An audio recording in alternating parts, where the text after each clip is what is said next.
Hey, what's going on? National Master Nelson Lopez, and in this video I'm going to explain the Sicilian Defense in 3 minutes. So the Sicilian Defense is e4 and black responds with c5. Black's controlling the d4 square, but instead of using the e-pawn, you're using the c-pawn to do it. It also lets out the queen, so the queen has access to these squares easily. So the most common moves that you'll see are knight f3, preparing to play d4. Black plays d6, which lets out this bishop.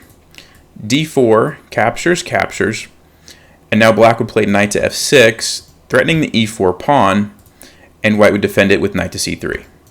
Now at this point, black has to decide which direction he wants the game to go.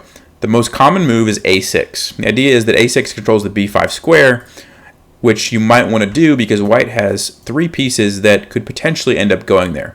So by playing a6 immediately, you're just preventing all that right away. It also sets up b5 and bishop b7 later on. Now black could delay playing a6 or not even play it at all and decide to develop this bishop instead. And if he goes that route, there's 2 main options for black. First option for black is e6 followed by bishop to e7. The nice thing about this is that these pawns do a really good job of controlling all these central squares. Disadvantage would be that it does block your bishop, so you have to figure out what to do with this guy. One option is to go d7 and c6 at some point, or a6, b5, and bishop b7. Alright, so the second option for black is to play g6 followed by bishop g7, and the idea is that after this knight moves at some point in the future, this bishop's going to have a lot of nice targets along this long diagonal. So an example of what the game might look like after e6 could be bishop e2, bishop e7, castles, bishop e3, and then black has to decide about this bishop, maybe a6, and preparing b5 and bishop b7.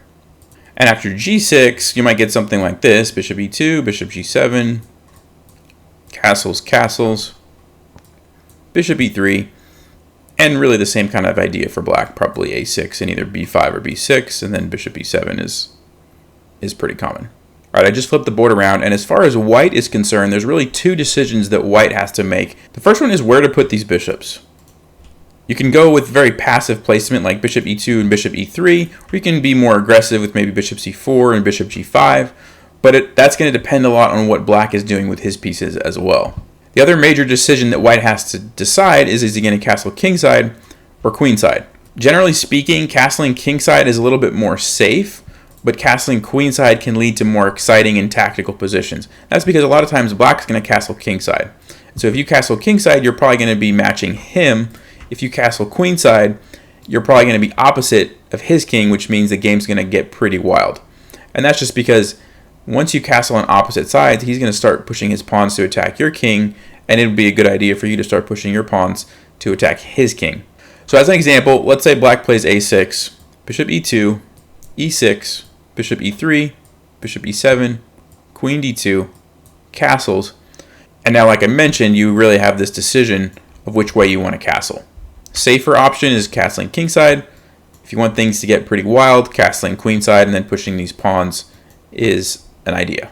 Alright, well that wraps up this overview on the Sicilian Defense. I hope that was helpful. As always, thanks for watching and take care.